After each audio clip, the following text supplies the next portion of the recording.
А мы продолжаем беседовать про... And we're going to continue discussing cybersecurity. Right now, we're going to speak about trends in cybersecurity. У меня в студии Екатерина Килюш. In my studio, I have Ekaterina Kilusheva, who is the head of the team of analytics and researchers in the Positive Technologies company. And this is a team which makes quarterly research, annual research, topical research, and everything that we can name from the point of view of analytical researchers in cybersecurity. And this is what you do. Yes.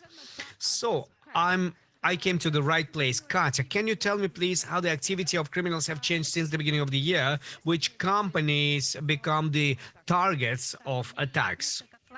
Well, I have several slides, and I would like to ask you to show them on the screen. Вот он. Here it is. So we see it. Okay, this slide, please. Well, in the Q1, the number of attacks have grown compared to the Q4 of the last year. And even if in the second half of the last year, we've been speaking that growth rates of attacks are slowing down, right now situation has changed significantly. The number of mass attacks and target attacks is growing, and Russian companies also faced great number of cyber threats. But I would like to point out that these attacks are very simple mass attacks, which are accessible to low qualified criminals. Well, in the beginning of the year, in Telegram channels and in the network, they've been proliferating tools for the attacks and instructions how to make those attacks, and anyone who desired could use them. And unfortunately, even those mass attacks in a number of cases were successful, and it's understandable that it was discovered, and it's shown the low level of defense of companies. And speaking about industries, main signs of the Q1 were attacks against state public facilities, and number of those attacks has doubled. And they did have attacks and attempts of attacks against critical infrastructure objects, industrial companies, some transportation infrastructure companies. And what's interesting, top 5 attacked industries involved mass media. Mass media, you mean, are недавние подмены deface sites? Replacements of deface and sites, yes, deface as well. Okay, can you tell me, please, what is the main peculiarity of those attacks against Russian organizations? What's so special about them? Well, what's so special about Russian companies being attacked? Because they face big number of attacks directed against denial of service.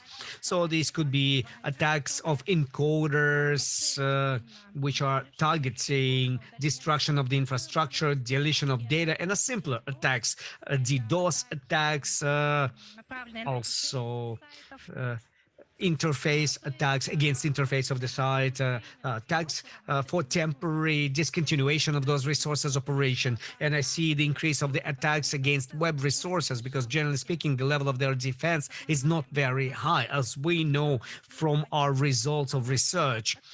And the effect from these attacks is very noticeable, because deface site, unavailability of a certain resource, people will immediately see it, and it brings a big resonance. In addition, criminals have a possibility of getting access to user data of this site. Nobody suffers, but everybody have discussed it. Yes, everybody's discussing it. And if criminals are lucky, they get access to a certain data which can be sold afterwards and put into the open access, which will also be widely discussed. And leakages of this data are very specific for the beginning of the year, and the well-known attack is the attack against Yandex Food, the leakage of personal user data. And yesterday there were meetings that this leaked data from Yandex Food has been united with leaks from other services, and right now in the interactive map you can learn by the address, the passport data of a person, his name, mobile phone, and a lot of other professional information. Awfulness. When I've been reading news recently, I was impressed by attacks against different agro holdings. Do you remember something about them? Against some agro holdings, yes, we did have attacks like that. They are very noticeable because they are not typical for Russian reality. Previously, we've heard very seldom about those. But right now, in the beginning of the year, there were attacks against meat manufacturers, against food products manufacturers. Mirator, Tabor, and companies had to stop their production temporarily. Plus, there was a very interesting attack when criminals tried to destroy, to spoil products and by changing the temperature in the cooling facilities. But fortunately, nothing worked. However, they did make such attempts, and we also should treat them seriously and take in consideration that these consequences might also happen. What other threats companies face today?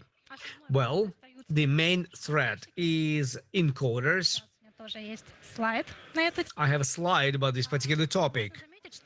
And you can see that a share of these encoder attacks have reduced, but this reduction is insignificant, and it was caused by additional factors. And I will tell you about them.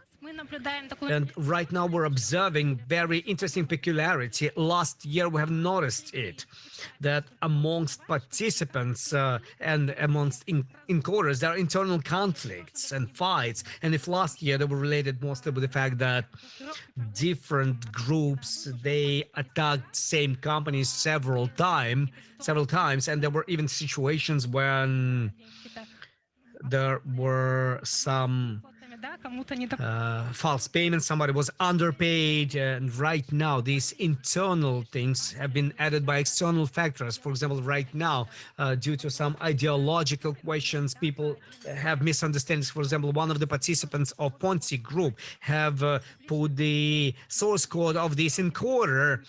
Well, it's not the first situation when their participants publish the tools in the open access. However, this is an interesting case that we'd like to discuss. And how these encoders have been distributed on the market, mostly with the use of vulnerabilities, well-known vulnerabilities. For example, we have significant number of critically important vulnerabilities which are important for those services which are located on the external perimeter of the company, and criminals can do remote execution of commands. Vulnerabilities are well known, like Log4Shell. I think this is a story of the last year. Yeah, it's a last year story.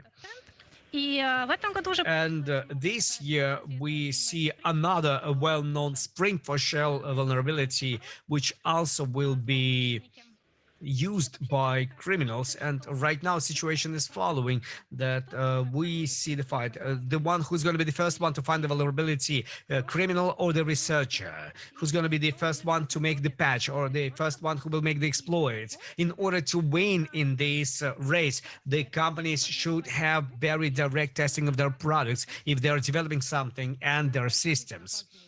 But how late usually they are? How late are they? Well, usually. And how faster exploits are coming to the market than patches? Well, the problem is not that patches are coming later than exploits, but the problem is that companies are not able to install those patches. First of all, there are problems to classify vulnerabilities and to understand what has to be closed first of all, and then to understand that in your infrastructure you have these vulnerabilities, these patches have to be installed. Well, this is very strange, but some companies, they don't know that they need to install some updates, and this is the main problem. And they do it very fast. In the course of several hours, yes, in the course of several hours, in most of the cases, several days before the appearance of the exploit, after the publication of the information about vulnerability, and they coming to the market. Well, I think that recently, very often you speak in phrases like supply chain, open source, things like that, and clouds. What has changed about this story? Well, supply chain still is very actual trend, especially this threat is very dangerous if it's related to IT company which develops software, because their products could be the entry point for all the to all their clients, to corporate networks and their corporate network of this company. And because of this, I also have to point out another peculiarity which we have also noticed in the beginning of this year. It's the injection of the code into the software with open source code, because companies very often use free software, and not many people are checking it for security. So in the beginning of the year, there were several cases when open libraries had some malicious injections, and they were aimed against developers in Russia.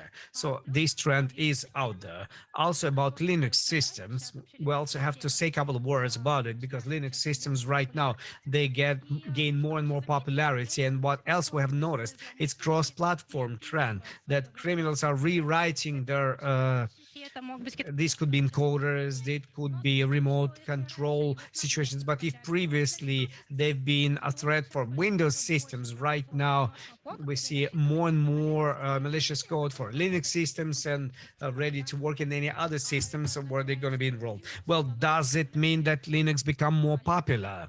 Linux? Yes, Linux becomes more popular because criminals do see it and they do follow this trend and they react on this. Well, today when we've been speaking in the same studio with other participants, with other people, I've heard some stories that everybody are going to move to clouds, and perhaps this will entail certain tale of threats as well. Yes, of course, because attacks against cloud infrastructure, against suppliers of those cloud infrastructure, we also see them, and the more there will be proliferation of this technology, it means that criminals will have more attacks against it. Okay, can you tell me please about consequences? Why criminals are moving this direction? What will be the consequences of these attacks? What happens more often? More often we see the data leakages. And there's another interesting topic. I've promised to speak about it. Some encoders are moving from encoding of infrastructure to simply stealing the data. For example, there is a group called Lapsus, which is well known for its attacks against big companies like Samsung, MVideo, Okta. And what else is so special about this group is that very often they steal data. And I don't doubt that they have a possibility of releasing the encoder, but they don't do that. They steal data and then they ask for ransom for non-publishing of this data. And so it's kind of a blackmail. Yeah, it's a blackmail, but not for getting access, but just for non-publication of this data.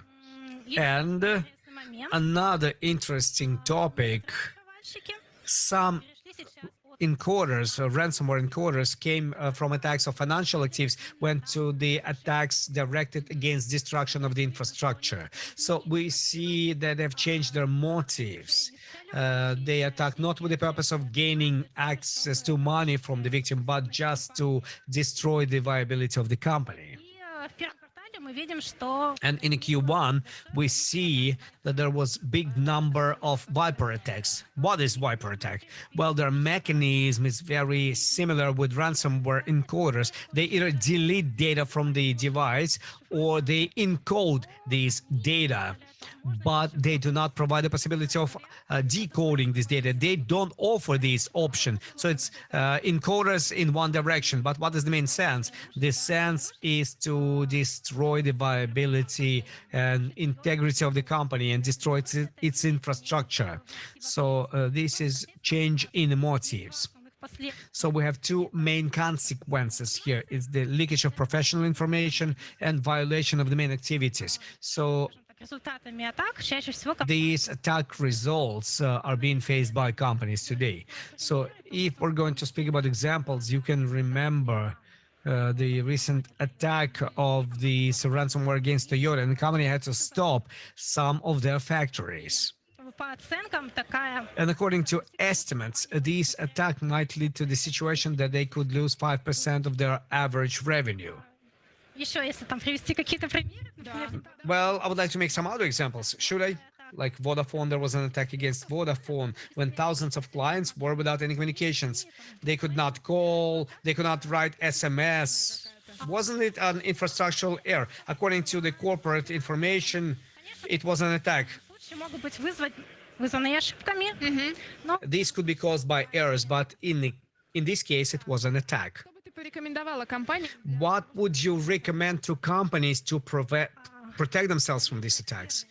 Well, first of all, I would recommend companies to understand which events are not admissible to them and understand could these events be caused by cyber attack and send all their efforts to prevention of these events. They should check possibility of non possibility of these events in real life because these attacks are leading to serious negative consequences. Друзья мои, My dear friends, we have discussed the big scope of stories of trends in cybersecurity together with Ekaterina Kilusheva in Positive Technologies. Katya, thank you very much. Thank you. Please come again выключайте. and please don't switch off.